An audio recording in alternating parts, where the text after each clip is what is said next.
Hey, what's going on, everybody? My name is Coach Lee. My pronouns are he, him, his, and you're listening to the Patterns of Possibility podcast.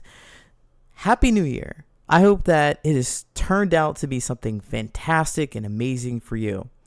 I have been reflecting on my past, and I've been doing this podcast for almost 4 years. I'm like, wow.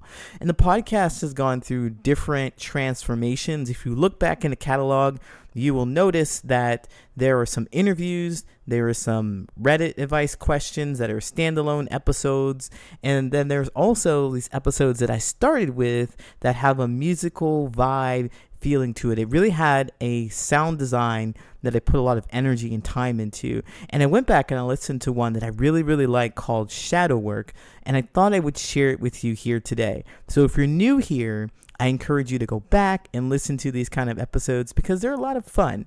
And you could tell I had a lot of fun putting them into that. This one is really, really, really important to me because of the kind of work that I did to put into not only the episode, but also, I poured out my feelings. And when I look back at who I was when I created the episode and who I was when I was going through the mess, I have come so far. So I hope that this can be an inspiration for you to continue moving on forward. Happy New Year. May your new year start off well and continue out strong. May the rest of your life be full of wonder and enjoyment.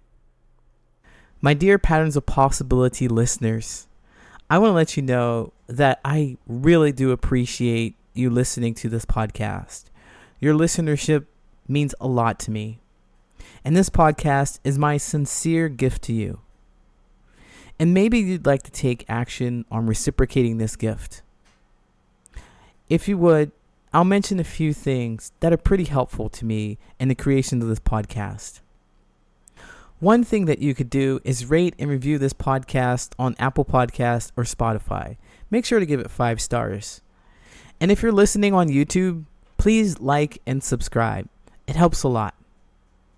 Also, another thing that you can do to support my efforts is to sign up at my email list at Patterns of Possibility. When you sign up, you'll receive actionable steps to making meaningful connections. We talk about everything from people pleasing to ghosting, socializing do's and don'ts, compliments, one-sided friendships, and everything in between. So if you'd like support on making more meaningful connections with your friends and family or businesses and coworkers, sign up. Another thing that you could do is follow me on social media. I'm looking at TikTok in particular because I'm there all of the time. I'm on the road to reach 10,000 followers so that I can live stream some of my workshops. It'd be really helpful, and it would help me bring these opportunities to you for free. The last thing that I could recommend that you do is if you like this podcast and you know of someone who might enjoy it, please share it with that person. Share it with a friend. It really does go a long way. With that said, once again, your listenership means a whole lot to me. Thank you so much for your support. Hey, what's going on? My name's Lee Hopkins. My pronouns are he, him, his, and you're listening to the Patterns of Possibility podcast. This is a podcast dedicated to helping you replace harmful patterns with new possibilities.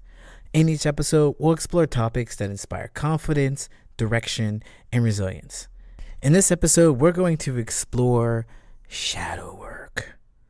I said shadow work. Shadow work. I'm very excited about this because when I heard about shadow work, I thought it was something that was like double trouble, boil and bubble. I thought it was like some kind of witch's thing.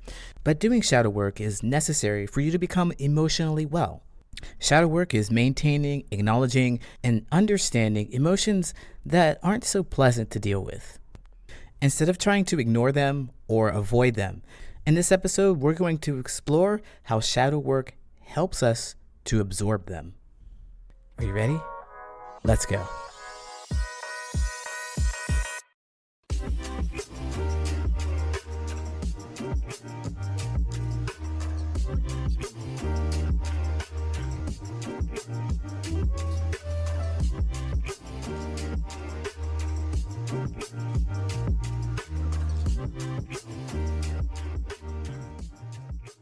Shadow work is devious, it's mysterious, dark, and forbidden. Shadow work. Shadow work addresses emotions that are uncomfortable, unsettling, and completely draining. Emotions like grief, remorse, contempt, loathing, submission. These are the emotions that you try to avoid. Have you met these emotions? They're unpleasant. They're exhausting. That's why you have shadow work. Shadow work exists specifically to handle emotions that sap your strength. To be emotionally resilient, you must make shadow work a part of your life. Because where there is light in your life, there is also darkness. Just like the yin and the yang, which represents the light and the dark. That is the duality of the natural world. You cannot escape it. You cannot change it. You must exist with it. In life, there are ups and there are downs. If you only experience the up every single day of your life without ever having contact with the other side, there's only one side, there's only one feeling, there's only one experience. Your up is just normal, flat numbness. And you know that's not true. It's human to feel sad. It's human to feel disgust. It's human to feel anything that drains your energy. And of course you want to fight it and get past that feeling as soon as possible because it seems like it doesn't serve you. But it does. Only if you know what to do when you're there. Shadow work is going to help you understand what's there, why it's there, and most importantly, how to get out. You don't want to be stuck. You don't want to be stuck in up. You don't want to be stuck in down. You have to experience everything in between to have a full life. If you're not diligent about doing your shadow work, you may find yourself in the shadows more often than you expect to be because you didn't learn what you needed to when you were there. And what's worse, you can stay stuck there for years, languishing away in the shadows. Just like anybody, I have good days and bad days, ups and downs, right? This especially shows when I'm using my creativity. There are some days where I'm just on it. I've got ideas for days. I'm able to execute those ideas and make them look exactly like I want them to. And then there are other days that I hate everything I do. And then I also will look back at the things I have created and say those things are terrible too. And I would like to say that I spend more time on the upside of this than the downside. But I think I spent more time on the downside. I used to get blindsided with that feeling. It was incredibly overwhelming and intense. Suddenly, I was in a lull and I had no idea how I got there. Nothing works. Nothing really fits my vision. Nothing invokes the emotion that I want. I'm down and out, and it appears as if it came for no particular reason. I'm just drained. I don't have any energy to create anything new. I don't want to create anything new. I'm full of self-doubt, and I really want to close my eyes to have this spell be over. And for several years, I did just that. I ignored it, hoping that it would just go away. Because I was aware that there are ups and downs in life. Sometimes you feel sad, sometimes you feel happy. I always thought that those draining emotions were ones that pass over like a fog. They're here for a temporary time, and then they're gone, just as quickly as they've come. In my mind, I did nothing to bring the fog, so there was nothing I needed to do to have the fog disappear. I waited and waited. Yeah, a lot more time on the downside. For all the years I sat idly by, waiting, not creating anything, I had no idea why I even felt that way. Why I felt no desire, why I felt disheartened about doing something that I really enjoy. They were such intense feelings of self-doubt, loathing, disappointment, sadness. I accepted the exhaustion that came with them. And I went with those, never questioning why they were around. And when you're in the fog, of course you'd want to stay put, because it's safer. You're not bumping into things. You're not confused. You're not turned around walking in a direction that you don't want to go. You don't know what's there. You can barely see what's in front of you. If that's what you did, it's okay. You survived. I mean, we always do the best we can with what we have. I'm so glad that you made it here.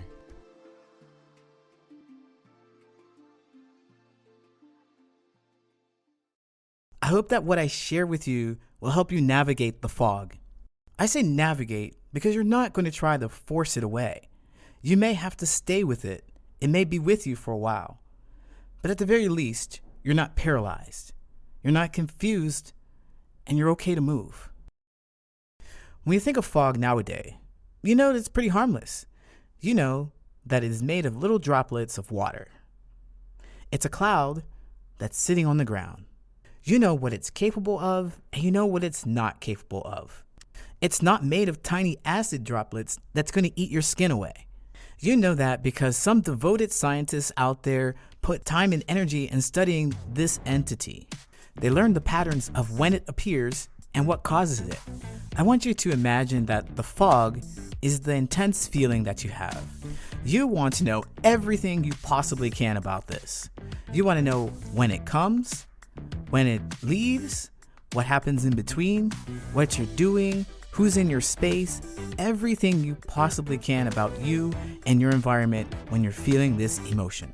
You really need to put your mind to work. What is this going to do for you? Well, it's going to give you some clarity and certainty. Knowledge is power. When you know more about yourself and your environment, you know how to navigate it. You know what's going to upset someone in your environment. You know what's going to improve something in your environment. You know the pattern. I guarantee you that there is a pattern. What I'm describing is basically cognitive behavioral therapy, but I'm not a licensed counselor.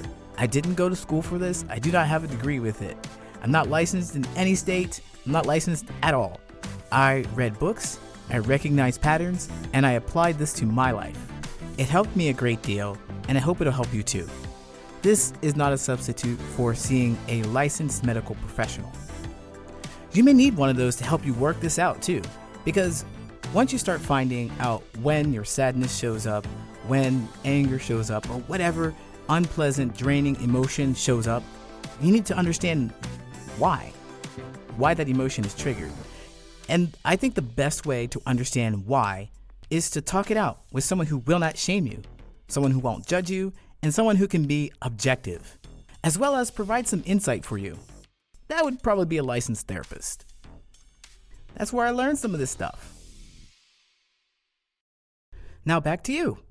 You are going to become a scientist, and you're going to study the most important and interesting thing in your entire life.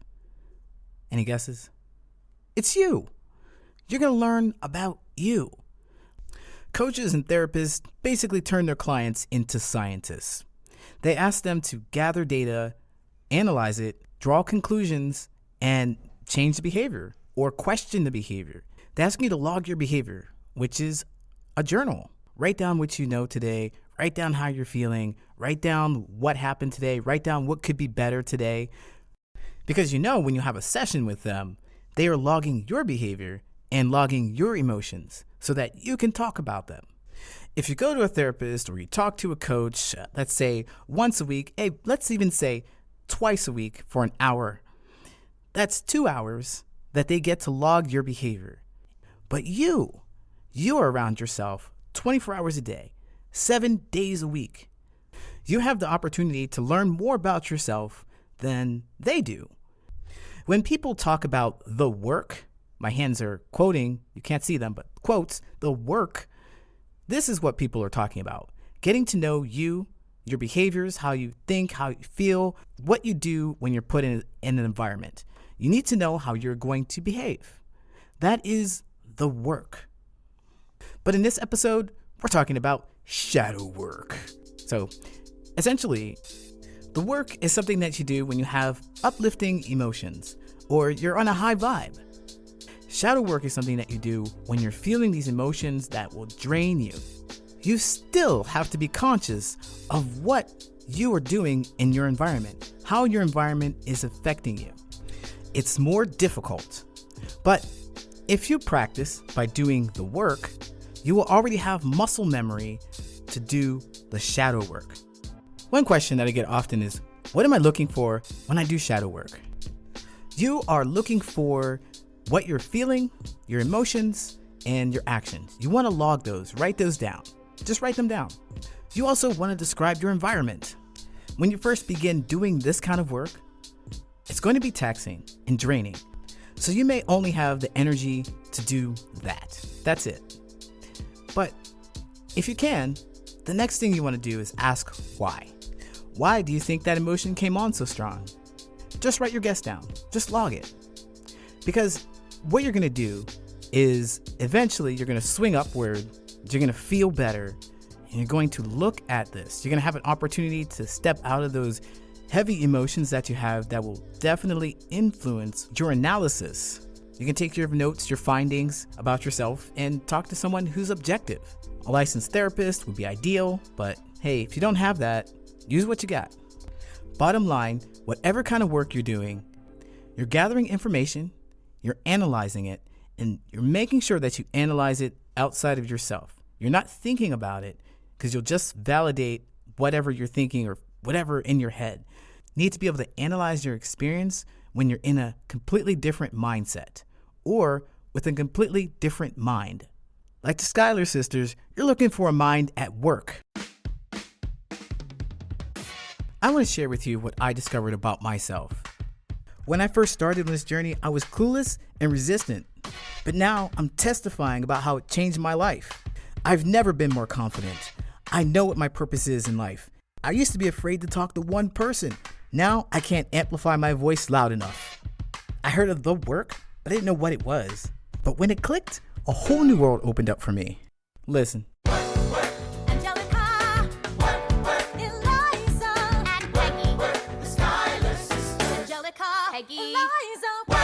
Work?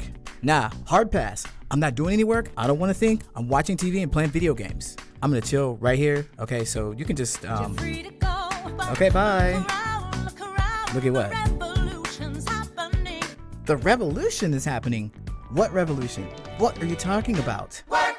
Listen, I'm not trying to work. I had a bad day enough as it is. I don't know what you're talking about. Leave me alone. You say this will make me feel better. Maybe. What do I do? Okay. Yeah, my life is a mess. Now can you tell me what we're looking for? What am I supposed to be doing? Hey. I'm looking for a mind at work. I'm Hey. looking for a mind at work. I'm looking for a mind at work. Well, you know, my mind works. It's gonna feel like a whirlwind when you first start because this is all new. Looking around is self-exploration. It's practicing gratitude. It's noticing little things in your environment. And it's not to control your environment because you can't. If your life is chaotic, you can't control that chaos outside of yourself. The only thing that you can control is yourself. And how you conduct yourself dictates how people and things move around you. So pay attention. What are you looking for? A pattern? You don't know where to start? Don't be intimidated. Start small. Write down one thing you enjoyed about the day. Write down one thing you notice about yourself. What hand do you hold your glass in?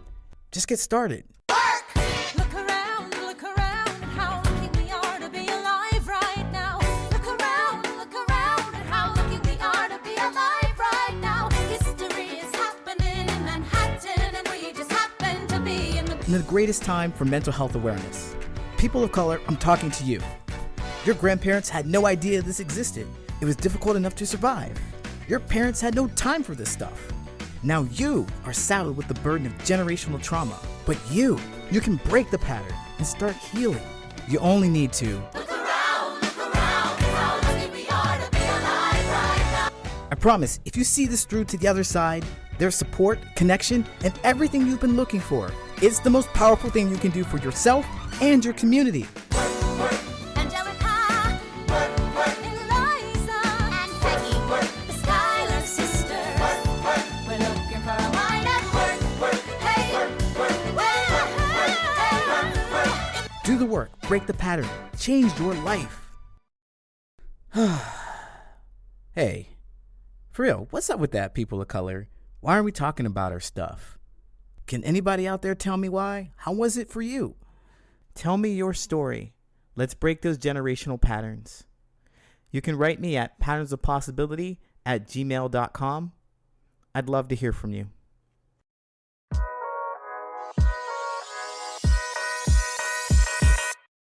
My name is Coach Lee Hopkins, and you have been listening to the Patterns of Possibility podcast. You can find me at patternsofpossibility.com and on all social media at Patterns of Possibility. And as always, I want to encourage you to be yourself, live your truth, and there you'll make lasting friendships.